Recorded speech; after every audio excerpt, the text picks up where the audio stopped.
Okay. Okay, we're good, Chair. Turn your microphones on. Thank you. There we go. Okay, welcome everybody to the December 11th special meeting of the Monterey Peninsula Airport District Board of Directors. Got a little bit of a late start. It's 8:07 right now. If you have a cell phone with you, make sure it's silenced or turned off. And can we have a roll call, please? Director Amati is absent today. Director Gagliotti, Here. Director Pick, Here. Director Leffel, Here. and Chair Miller. Here. Director Amati is on an excused holiday. So, Pledge of Allegiance. Director Leffel, can you help us with that? Please join me. I pledge allegiance to the flag of the United States of America and to the republic for which it stands, one nation, under God, indivisible, with liberty and justice for all. Communications and announcements. Any announcements from members of the board? None, Chair. Okay. No. How about from staff? Anything to let us know? I just mentioned it, but I want to mention it while the recording's on, that we are on generator due to planned power relocation of some poles. So we might have a hiccup somewhere in the middle of this meeting when we go off generator and back on to standard power. I noticed when I came in, the gate was open. That's correct. That's not on generator. Those are not connected to our generator. So all parking is free right now, or? They work.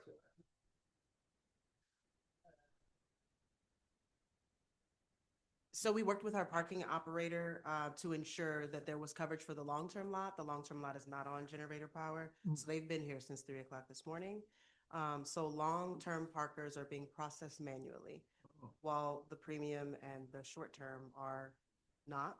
Those will be processed manually upon exit. So they get in, and then as soon as the power comes on, they'll do a notation of plates to note the days that those cars were there. So they'll still be charged. Very good. Sorry for the extra work, but it sounds like you got it under control. Good. Public announcements on non-agenda items. We have no members of the public here in our chambers. Anybody remotely wish to make public comment? If so, raise your virtual hand. Mr. Chair, I see no hands. Okay. We'll close public comment. Consent agenda. These items are routine by nature and come with a recommendation for approval by staff.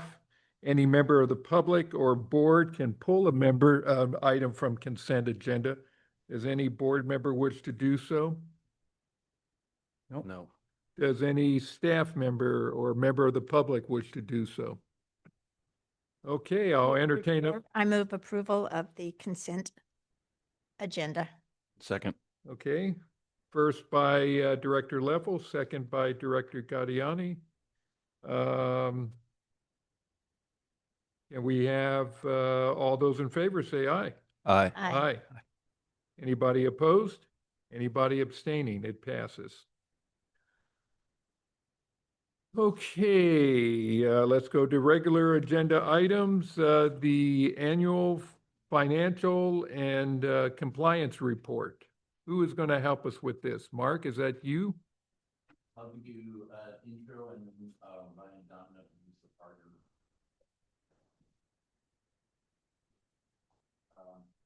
So just for background and level setting, there was a draft report that was last month's presentation. Basically taken off agenda because there were some OMB guidance for 2025 that the auditors have yet to receive the public portion. Shut down.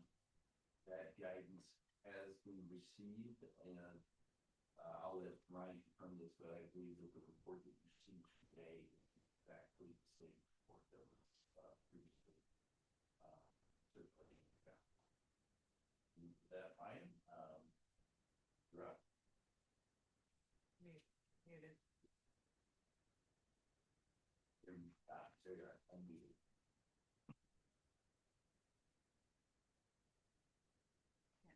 Hey, everybody, am I up? I'm having difficulty hearing you all. Yeah, you're all set. Thank you. Okay, very good. Let me share my screen real quick, and I do apologize for whatever reason my webcam is not connecting, so I'm using the one that's built into the laptop here. Okay, hopefully you can see my presentation though. We can. Excellent, thank you. All right. Good morning, everybody. It's a pleasure to be with you all again and present the annual financial audit.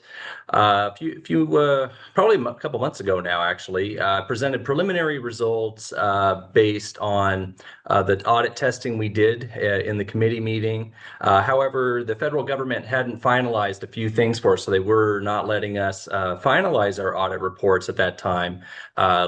Thankfully, late November, right before the Thanksgiving holiday, they finalized things on their end when the government reopened.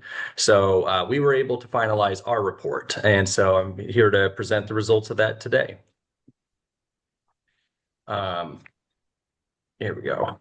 So the first thing I want to touch on real quick is just the responsibilities that management has for an audit. So management is responsible for the preparation and presentation of the financial statements, complying with generally accepted accounting principles. Also making sure that they've designed and implemented a system of internal control that helps ensure that the numbers that are presented in those financial statements are accurate and can be relied upon.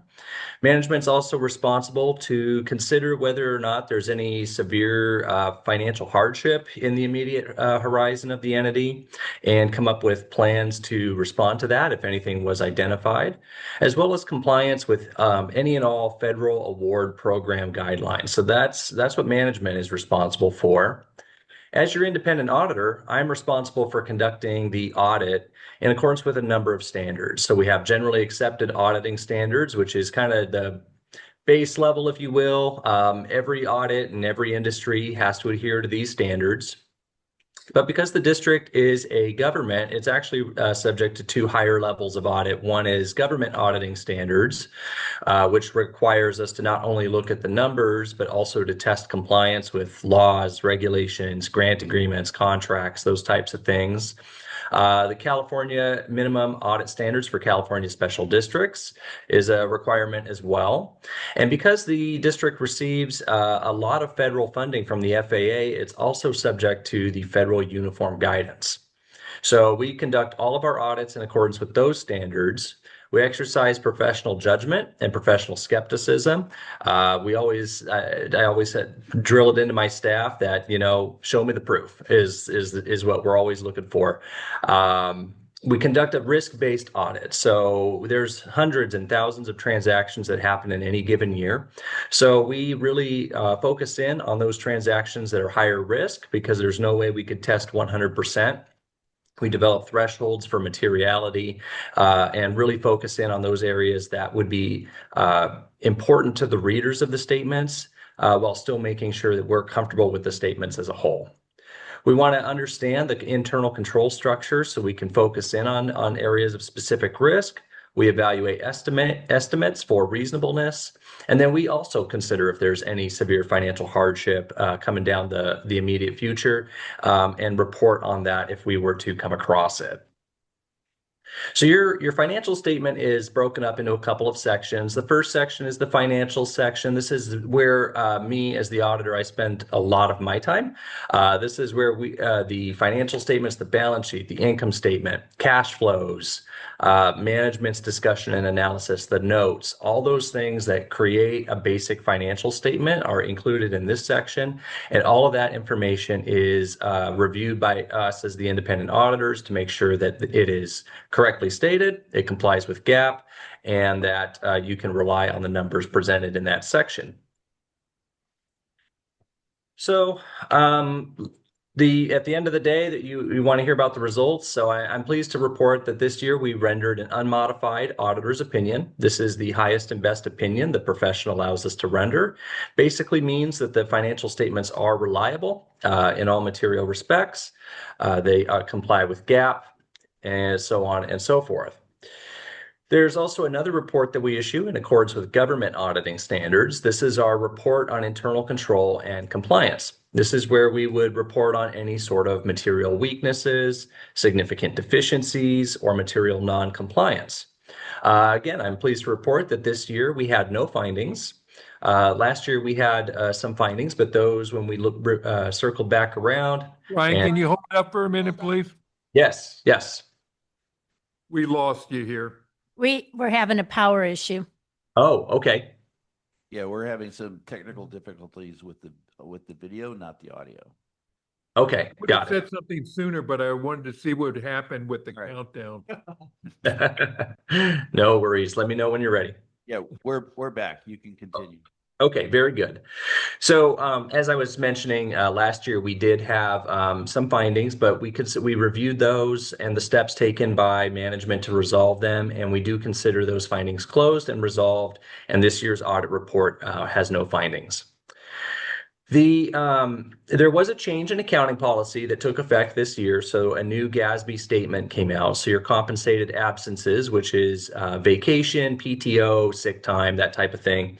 There was a change in accounting for that every government across, North America essentially had to implement this year.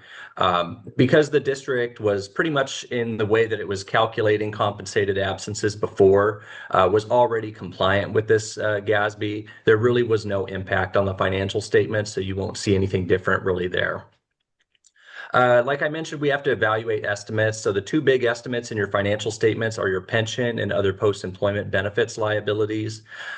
We reviewed the information that was provided to the actuaries to generate these estimates, and we noted no issues there. So we believe those estimates are reasonable.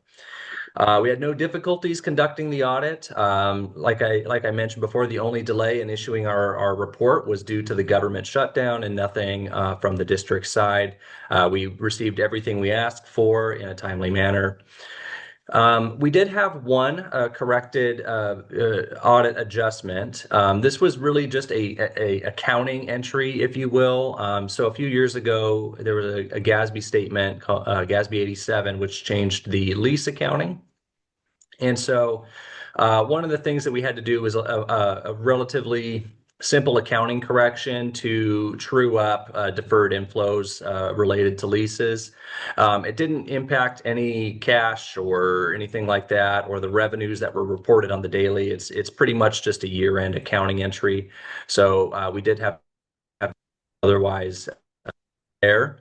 We had no disagreements with management about the application of accounting principles, and we did not identify any fraud, waste, or abuse. So we always like to have that report. So along with the financial statements, we conducted two other audits. I mentioned before, because the district receives a lot of federal funding, it's subject to single audit. So this year, the district expended about $22 million in FAA, Airport Improvement Program funding. And so we audited that program to verify that the district was in full compliance with the FAA's requirements. And again, we are issuing a clean single audit report. There were no findings there. From everything we tested, it's our opinion that the district is in compliance with those requirements. Additionally, there's the passenger facilities charges audit. So there's a particular audit guide that the FAA issues for these charges. And again, we audited the schedule of PFC revenues and expenses to verify that the district is complying with that audit guide. And we had no findings for that audit as well. So overall, good, clean audit year report. So really quickly, I always like to go over a few key financial metrics, and this kind of gives you an idea of where the district should be in terms of, financial health and whatnot. So the first thing is our current ratio, which is a liquidity ratio for those of you who might not be familiar with accounting. Really, the benchmark is you want to have your current assets being 1.5 times greater than your current liabilities. And so the district's actually at 3.7 times greater, so that's excellent. The quick ratio is, again, another liquidity measure, but a little more refined, looking at mostly cash. And then we have, again, 3.1 times more than what we should have. So that's an excellent ratio. Our liabilities to equity should be less than 1, and we're at 0.2. So that's a very good ratio of what is in reserves compared to what the liabilities of the district are. The unrestricted equity to your current year expenses. So this is really a metric that looks at what your reserves are and what they should be. So the GFOA, the kind of the Government Finance Officers Association, has a metric where they would like local government organizations to be at least 0.2, have 20% of expenditures sitting in unassigned or unrestricted equity as a reserve. And so the district's actually at 0.7. So you have a really healthy amount of reserves in there, which is excellent to see. And then the last thing is the unrestricted equity compared to next year's budgeted expenses. So again, we want to see at least 0.2, and the district is at 0.4. So as far as we can tell, there's no concerns about the financial health of the district at this time. So some significant account activities I'll close out with. We had a change in net position, which is basically your net income, and that increased by 23.1 million, which is excellent, mostly related to the receipt of the grant funding. There were capital asset increases of about 21.7 million. Again, a lot of that is grant funded. Your long-term debts decreased by about $300,000. So that's not just due to routine debt payments. Your pension liability also decreased by about that same amount. And then your OPEB liability increased a little bit, but for the most part remained relatively flat. So that is kind of the report on a lot of these major items. For additional details, I would refer you to management's discussion and analysis. So that brings me to the end of my presentation. I appreciate, again, the opportunity to present the results of the audit. Do you have any questions for me? I'm sure we do. Thank you for the report. Very concise. Director Leffel, anything? And I don't have, finance looked at this? And yes, we looked at it 2 months ago. So, I don't, and Ryan, I just want to thank you for the key financial metric, because I Mhm. think that's really where we should all be. And that's really good. And I commend staff on a really good year. It's a very clean audit, and makes me proud of staff and what we're accomplishing in the middle of chaos. Mm. Thank you. Thank you. Director Gaglione. I have one question on that, the liability. Could you go to well, actually, I could probably just call it out. Does that include our retirement, our pensions? Mm-mm. It does not. Let me go back to that I'm ratio sorry. real The quick. key metrics, the key metrics. slide. Yes. So the liabilities to equity ratio. Is less than 1. Yes. Are our liabilities accounted, are those liabilities that for that metric include the pension? Yes, I believe it does. So then that's a But good not thing. long-term. I'd have to check the calculation on that. If you look at our unfunded Yeah. total Yeah. liability, it is not included. How it works Yeah. with CalPERS, and again, correct me if I'm wrong, because I can quickly get out of my own, element here, but as I understand it, how it works with CalPERS is they adjust every year based Yep. on how much money they Mhm. receive from investment, right. on their rate of return. Yeah, Where yeah, there's a shortfall, then they will add that to your unfunded liability. Got it. So what he's saying is the pension obligation bonds that you have from the past okay, that took care of all of those issues from the past, okay, that's included because right. you're making those payments. Future unfunded liability is not included. Got it. Correct. Yeah, that's the answer I wanted to know. But so I think that's a great metric, but it's a backcast metric, right? It's a lagging indicator. Generally, it's a 2-year. Mhm. Correct. Yeah. Okay. All right. And so as the investment markets do better, that liability, the net liability decreases, and conversely, as the CalPERS Correct. investments, and So- that's So- therein lies. the So problem. think of CalPERS as a giant pizza pie. Yeah. You have a little slice of it, right? So the pizza pie gets smaller or larger. Right. So the liability basically isn't the variable in the size of the pie. The liability is the assets. And those assets are all invested in generally equities. So if the market goes up 20%, your the overall CalPERS liability is going to go down significantly. So their targeted rate of return, I think, is about 6%. Mm. And so you have a down year where the S&P is down 15%, you're going to have a big, there's going to be this actuarial determined with a look back liability, but wouldn't be, let's say, the liability today where, the markets have Right. their third year of all time high. Right. So, Okay. so if you think about how our share of the liability will decrease over the years, it's really more of a function of, can the earnings exceed and bring down that liability? Now, over the overall system, you're going to be adding people to the system. Mhm. You're going to be, everybody's accruing an additional liability, through service. But that's a lesser impact. That liability is a lesser impact to that metric, correct? Correct. Yeah. Right. All right. Okay. Thank you. Thank you. You. Director Pick. I just want to echo everything that Director Leffel said. Great report, great audit, great work. Thank you. Thank you. Thank you. Well, Ryan, it does sound very encouraging. You do other government entity audits, correct? Oh, yes. As a firm, How do we compare to our contemporaries? Mhm. I always ask that question, Oh, yeah. If it looks like it's going to be good news, I ask the question. Yeah. Yeah, I hear you. No, I work with approximately 35 other governments personally, and if most of them, I would say, have. We try not to work with those that are struggling too much because that tends to be a little bit of an issue. But I would say, when I look at your metrics in comparison to others, for the most part, you are doing better.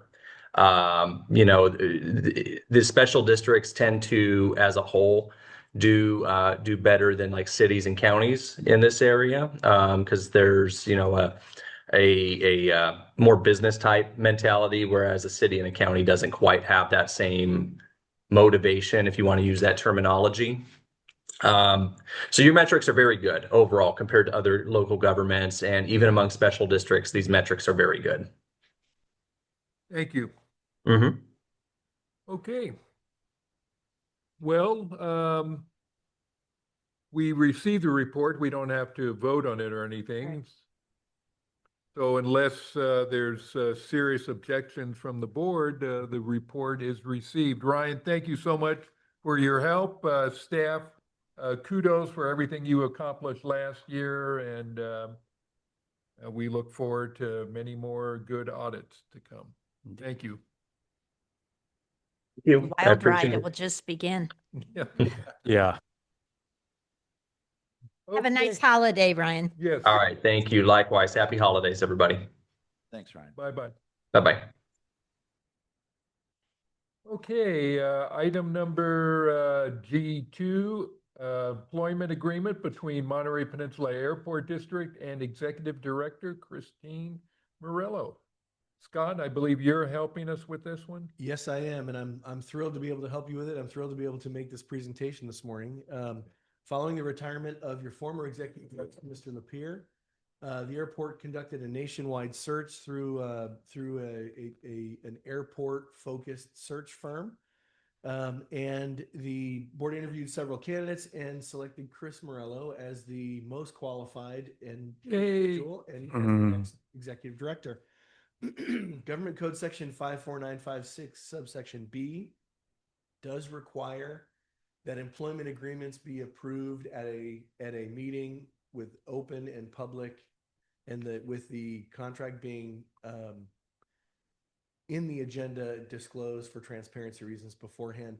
And I say this in every instance when I do this, thanks to our good friends at the City of Bell about 15 years ago. That's where this requirement came about. I will note this agreement was approved. This comes back just for what I will call belt and suspenders to comply with the technical wording of the government code.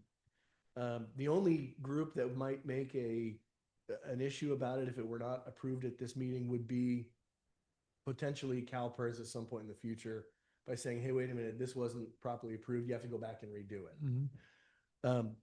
We have disclosed again that what the contract was. It has been available for public inspection. I will tell you, not one member of the public has come to inspect or asked for a copy of it, but it has been available. It is published in the agenda, and we do comply with the government code requirements in all respects. So I'm more than happy to recommend this for your approval. Very good. We have no members of the public here, so no public comment. Let's go to board question. You do have one online. Oh, we do. Okay. I'm sorry. I thought that was Ryan.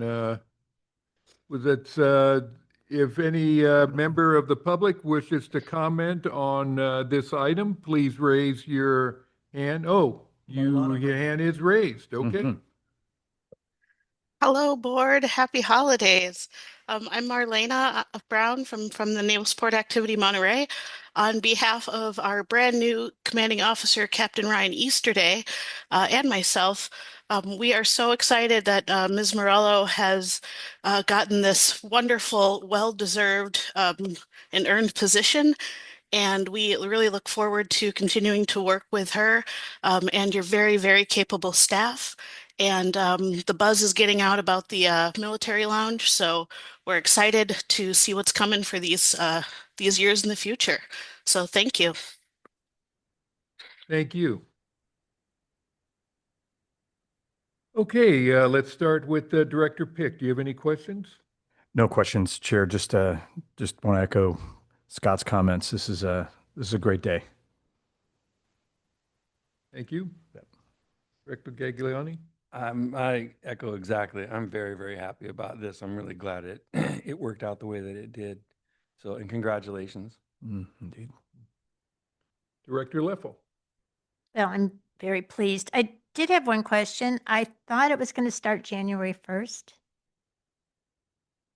And it says here it started December 1st. And since we're approving the agreement today, Well, technically, I think because you approved it the last meeting, we put December 1 as the date. So this would have a retroactive effect, although I'm not. I'm just that we had a contract that went through the end of December. So Yes. I thought our agreement was that it would start January 1st. I'm just asking what I remember. Yeah, my recollection was that this would supersede that other contract, but look, it's up to you. Okay, and legally, we can approve Yes. this in public after we've already started the contract. Yes. Okay, I'm not the legal person here. Good question. And it's nothing against you, Chris. Just Yeah. I'm trying to keep us out of trouble. That's great question. Okay. Well, I have no questions other than to say congratulations, and I am happy this process is over. As it was it took us longer than we anticipated, but it had the perfect end result. So thank you, everybody that helped out on this. Okay, well, this does require a vote, so I will entertain a motion. Chair, I'll move that we approve the employment agreement between Monterey Peninsula Airport District and Executive Director Christine Morello. Second, Okay, first by Director Pick, second by Director Leffel. Can we have a roll call, please? Aye. Aye. yes. Yes. Okay, very good. Let's go on to governance manual and board operating rules. So is that you, Chris, or Scott? Who's We'll gonna? do it together. I'll let him get started, but Okay. yeah, we'll tag team on. We'll tag team just like in big time wrestling, and we used to call it. Anyway, I think that maybe That's a bad visual. that term ages me a little bit. But board members, the airport has had a governance manual since I don't know 2011, since shortly after I started as your general counsel. This was an effort to bring all of the rules and regulations and laws that impact the governance of the board into one document for ease of reference.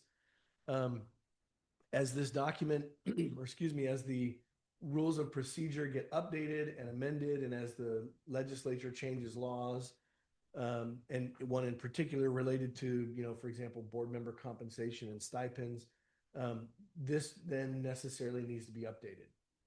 We have a handful of updates that are here. There is a red line document that is there for your reference, but we did make an effort, and I will say staff made an effort to really clean up a lot of the language that's in there, including, I mean, nothing, for example, nothing changed necessarily about your mission, Right. but the mission statement was cleaned up and improved and brought up to date. But in all respects, this document does comply with the current state of legislation and with your current policies and procedures. I don't know if Chris, was there anything I missed, but if you want to add anything, otherwise we're happy to answer any questions you may have.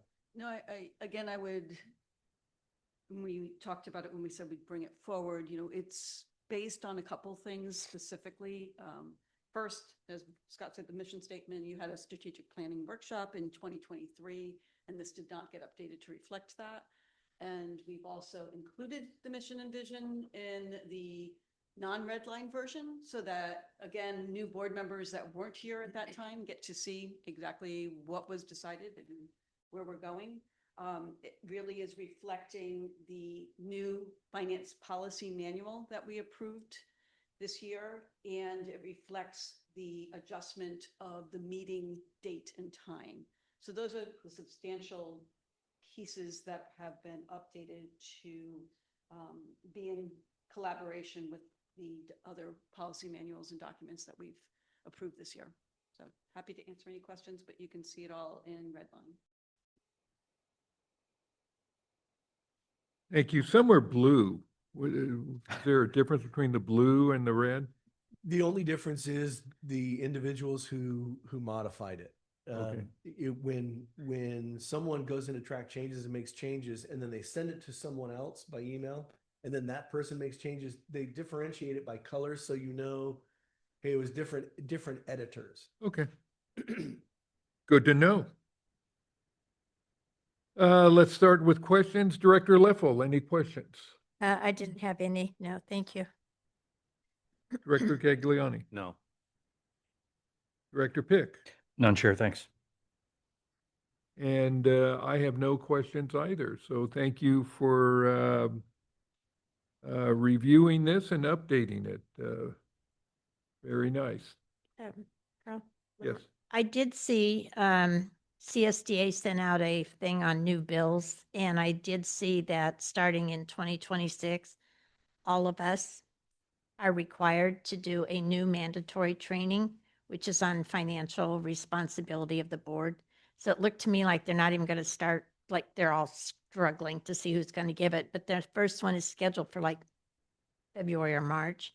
So just, I'm going to put it on staff's radar to watch it and maybe get all of us enrolled so we can catch it right away. And I don't disagree with it. It is something I sit on so many boards and people cannot read a financial statement and don't know what they're voting on.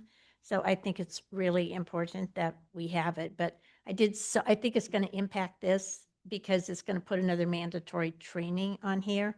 And it just popped up on my emails yesterday. So I think we'll probably have to come back and look at that. And maybe we could also look at our mission statement because a member of the public brought something forward that is deficient in it. And I think they're not wrong. So we probably need to address that. Maybe we can look at that in January. Happy to do it. I would say probably not January, only because we will have all the financial stuff for the plan of finance. It'll be a very busy meeting and it's our first evening meeting. So, but we will make a note. Yeah, February. So just future agenda, I was going to put on, but right now it's going to impact this. And I believe, correct me if I'm wrong, based on the email you got, but I believe you have 6 months to get that training. We do, Yeah. but we might as well The get it state right catalog away. Came out yesterday, so we'll go back and review it and look at it.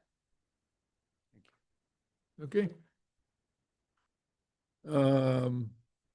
Did I already go through everybody? Yeah, I Okay. forgot what I was thinking. Well, so we need to approve this. Anybody wish to make a motion? I would move that we approve the 2025 Governance Manual and Board Operating Rules and Procedures. I'll second. Okay, first by Director Leffel, second by Director Gagliani. Roll call, please. Aye. Yes. Yes. Yes.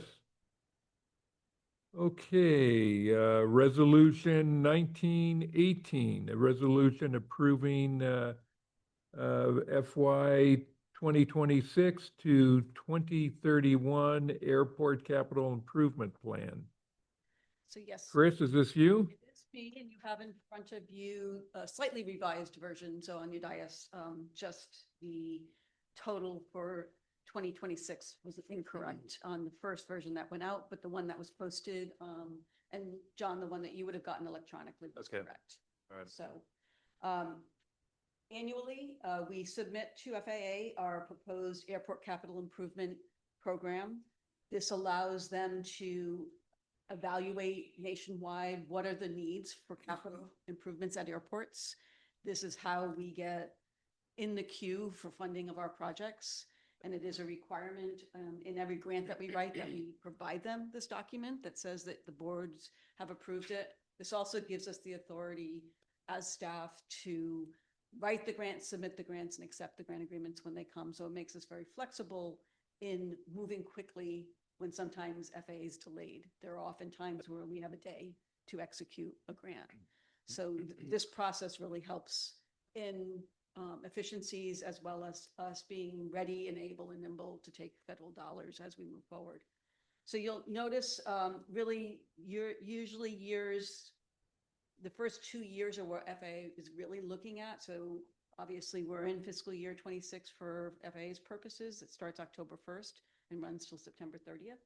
And then they'll look at 27 and 28 as the next 2 years that they're really trying to position funding currently. And then the other out years are more of a thumb in the air for them, but it is what they use when they go to Congress, when they're asking for additional money or asking for authorization to spend money. I would speak to the first, so for fiscal year 2026, once this is approved, we have 2 other phases, and this will come up next month when we talk about the plan of finance, but for the terminal building, this will be our 3rd grant for the terminal, and this is our entitlements based on enplanements. So there is a formula that happens that allows us to get entitlements that we don't have to compete for. So these are our dollars based on the enplanements we have. So this number is accurate. FAA has released the enplanement numbers that we are working off of, and it's always 2 years in the arrears.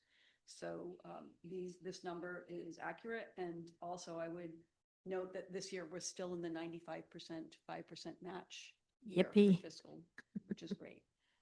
The second is part 2 of our relocated parking, and this is based on Otto's GMP. We used our bill, our bipartisan infrastructure law dollars. Again, we get entitlements for that same type of formula based on enplanements, but it's on enplanements and cargo, weighted cargo. So that's, again, dollars that are given to us. So we have a grant that we got this year for about 2/3 of that GMP. This will round out the rest of the GMP. We're still trying to and working on doing value engineering as we go forward, but this is part of what's funding. You know, that first phase is part of what's funding that relocation that you see as you came in of the PG&E power poles to support the project and move them out of the way for our parking infrastructure. Once this is approved, we'll be submitting this to FAA. Chris, that movement out there, is that also for the roundabout? It is, yes. So they won't have to come back there. Correct. It's all at once. All at Perfect. once, they're moving all of the power poles to position us for all of the infrastructure improvements we're doing in that corridor. Power pole positioning, that's pretty good. Yeah. Next phase is transformer installation, you know, so that one we're still waiting on, and that'll be in 2 phases as well. So there's more PG&E work to come for us, but this is really the first step so that we can really get in there and start to do the parking infrastructure improvements. And then the last is and it's in yellow because it's a placeholder. Only this week on Wednesday, today's Thursday, so Tuesday, FAA released finally the notice of funding opportunity for the ATP, the Bipartisan Infrastructure Law Airport Terminal Program for this fiscal year. So we will submit a grant application for this amount, but it is competitive. We don't know that we'll get it, but we will be submitting it, and those grants are due on January 15th. And what's that amount? That's for 8.5, well, total of 8.5 million, the 95% is 75. 8,075,000. And then our 5% match. So that will also, we'll be working on that over the next week and getting that grant application in based on if you approve the SACIP. Yeah. And then going forward, we're into 2020. Tell them how many seniors we have. I'm sorry? Make sure you tell them how many seniors we have. have. That's right. So, and then we'll finally in 2027 get to what the crux of our project is, and that is to move Taxiway Alpha. So that is, that rounds out our safety enhancement program. And then we will pivot back to our infield infrastructure improvements, which are the areas on either side of our runway. We started that in 2020 with the West End, and we did some improvements there. With this project, we've been doing some of the improvements. So at Kilo, where we reconfigured and one taxiway intersection's gone away and Right. we reconfigured it. So we've done a little bit within this project, but then we'll go back and do the bulk of continue moving to the east and doing our in-field improvement components. Also on our master plan, and these are not necessarily placeholders, but things we have to look at, is some improvements to Taxiway Bravo, which is on the other side on the north side of the airport, on the north side of our main runway, and doing an extension there. And that we're looking at doing in potentially 2 phases as well. So currently that is our plan. We know going forward, we've been told we've gotten a lot of discretionary. So we should really be looking at living within our entitlement dollars. This is based, just on an estimate. Those dollars could go up if our employments go up. So again, it's a formula, but we at least have told FAA that we appreciate all the funding they've given us, and we will comply and try to work within our entitlement dollars going forward for the next few years. So. Well, sounded all very good, except for the warning to live within our means. Kind of a letdown. Okay, let's start. Any member of the public wish to comment on this item? If so, raise your hand. Seeing none, I'll close public comment. Director Pick, anything you wish to ask? No, great presentation. Thank you. Thank you. Director Gaglione. Yeah, mine is, it's more of the project. This I understand and I'm fine with. When we actually begin to move Taxiway Alpha though, what's our interim? Like we can't close that. I mean, we need Taxiway Alpha, so what do we do? It'll be done at night. So that'll all be night work, which we've done before. Right. As we did when we were closing and working on Kilo and Juliet. So Okay. all that work is done at night. So we do know that comes at a premium Yeah. and our hours are very limited. We will be bringing forward, because that's not designed, that component's not designed yet. It's on our master plan of what we need to do, but we haven't done any of the engineering design. Okay. So we'll be bringing that forward here in the next probably 6 months to get the design started. Once we know from the engineers what is the impacts of time, there is that possibility we would ask for a longer closure. So then we start working with our airlines Yeah. to see if we can get in at 10 instead of midnight, because midnight to 5 is a really short window. By Right. the time they mobilize, they get out there. They really have about 3.5 hours Yeah, to right. really do construction. Right, but we right. have that really short window. So more to come on that. That will come forward, but we will be doing it at night. And it's not taking out all of Alpha. It's just moving the intersections further south. So it's There's just still a line, Alpha is still continuous correct. and they're just, okay. Yeah. All right. Okay. Yeah. Thank you. Okay, Director Leffel. I did have a question on the replacement disposal program. Oh, sorry. Is, Mhm. Aren't we do- So that is, it was in the reauthorization that the FAA should and would pay for replacement and disposal of AFFF. They haven't appropriated it yet. So that's why we have it to be determined on here. But what they've told us is if and when it gets appropriated, it would be eligible for back So it's retroactive? retroactive. Okay. And it's going to be a formula, again, don't know what the formula is going to be based on at all. I don't know if it's going to be on operations instead, but we want it here in case that happens this year and they do move that forward, that we can go back. And that's going to be the next item on the agenda is the clean out of our truck. We can go back and get reimbursed for those dollars that we're spending to mitigate off of the AFFF. Okay, so that was my question, since it's here. Yep. Why the number, because we know what it is now, isn't on here, at least that we would know that it's, the placeholder has a number on it, since we know what it is.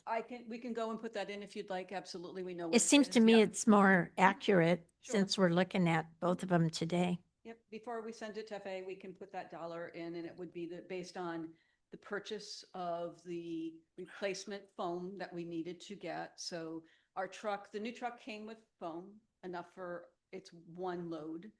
We need a backup load, and then we needed a backup load and a full load for our backup truck.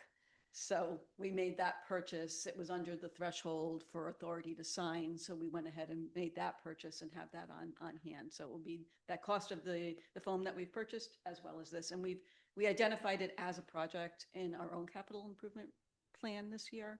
So we have it segregated out and it's not just commingled with our day-to-day maintenance costs. Okay, I Mhm. personally, I mean, I don't know. I think Good I'd like to see it on there That- with the cost of the cleanup and the foam. We might as well put it in there.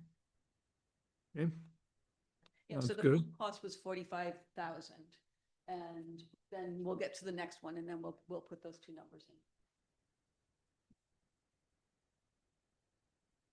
And I have no questions. Thank you for that report.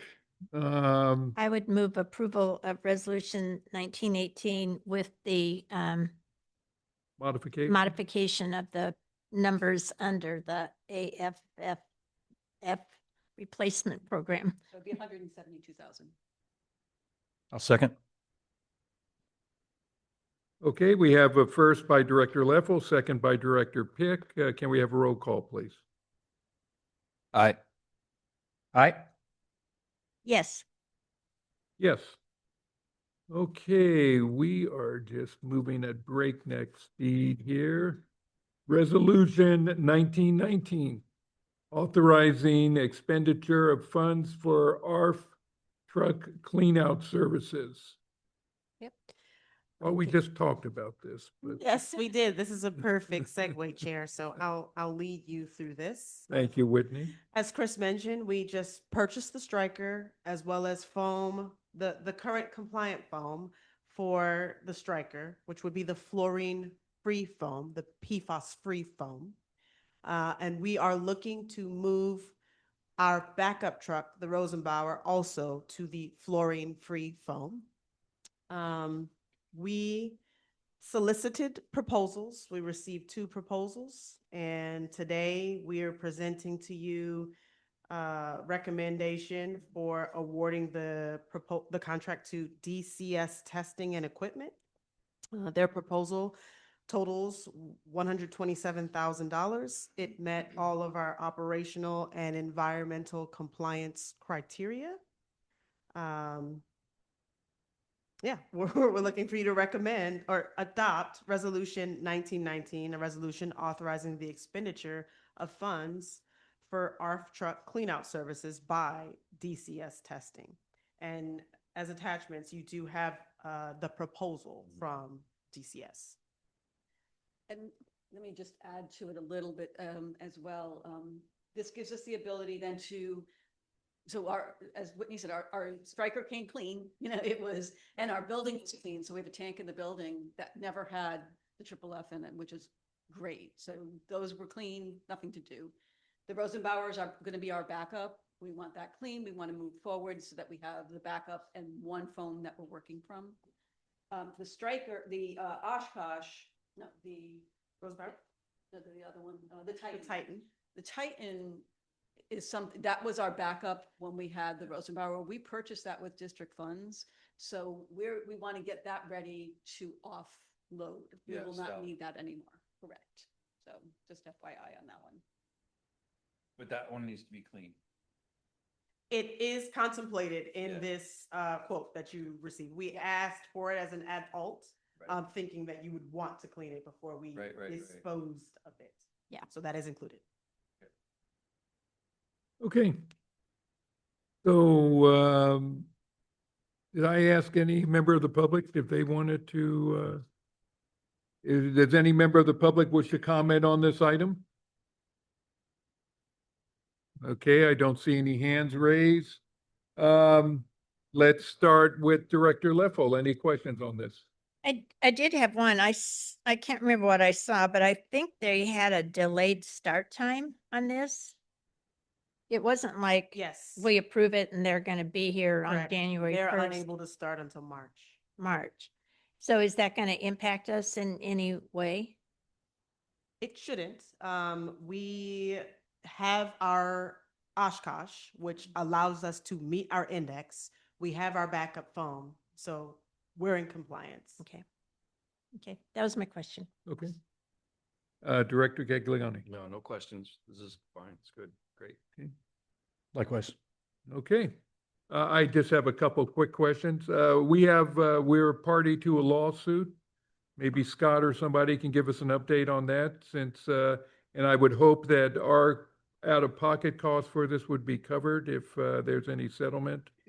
That is correct. That's the goal of the lawsuit, is to cover all contamination cleanup related to PFAS. That would include the sanitization of, or if I can use that term, the cleaning of these trucks from PFAS. This would be included in our claim.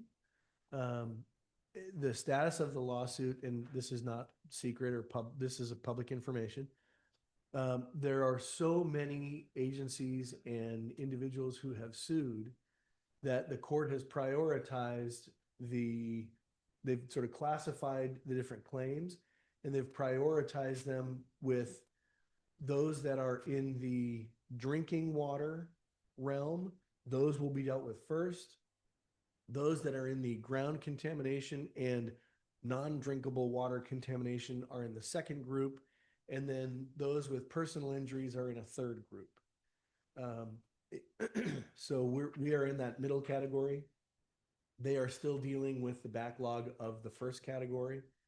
I will tell you some significant players have settled with the first category, and that's going to start the dominoes to fall. I don't know how fast those dominoes will fall, but they now have begun. The dominoes are now tipping over, and so as this rolls forward, it could be several more years, but we do have to claim in all of our costs for remediation, whatever type of remediation it is, will be included in the claim. The multi-million-dollar question is, how much is there for all of the claimants? And I'll use it as an example. The PG&E settlement from some of the fire cases was, like 50 cents on the dollar. I don't know if there will be a discount required by the court. The drinking water cases that have settled have not had any discounts. So again, it's entirely up in the air. Okay. So We have, for go the new board members and the public, this is our class action suit that we got into like in 2017 or right when it all came out. Yeah. We were one of the first to join the class action suit against 3M, the manufacturer Okay. of PFAS. So that's what it is. Yeah, Okay. and it's more than just 3M. There's about 7 or 8 Yeah. different entities. But yeah, there's a lot of chemical manufacturers that are on the defendant line, and I don't mean to put this in crude terms or crass terms, but very very well funded, very well heeled. They can afford the liability, So they're not in danger of declaring bankruptcy at any point in time. Hmm. At least not yet. And And- I don't know if stopping if this is inappropriate for discussion, but are we being sued? No, Oh. we're suing them in a Got it. class action. That I'm getting, but nobody's So- coming after us for anything. No, but you do have an obligation under EPA guidelines to do the remediation, right? So when you have remediation that needs to be done, you're under an obligation to do that remediation. Question is, now we're asking for the forever chemical producer to be responsible for that, because Got they didn't disclose that, and in some instances it has now come out they actively hid that from agencies and from individuals. Thank you. Just Yeah. give you a Go warning. ahead. We think we're going back on regular power, so we might have that hiccup here any minute. Oh, FYI. But we already did the soil cleanup. We did that in partly with our construction and everything else. So we've already paid for that? No, we have not. Okay, so that's still hanging out there as an expense for us. and we still have our water on the north side to clean, right? That's different. That's different. That has Yeah, that's nothing to do with this. Nothing to do with this. Okay. Okay. So I asked for questions from everybody?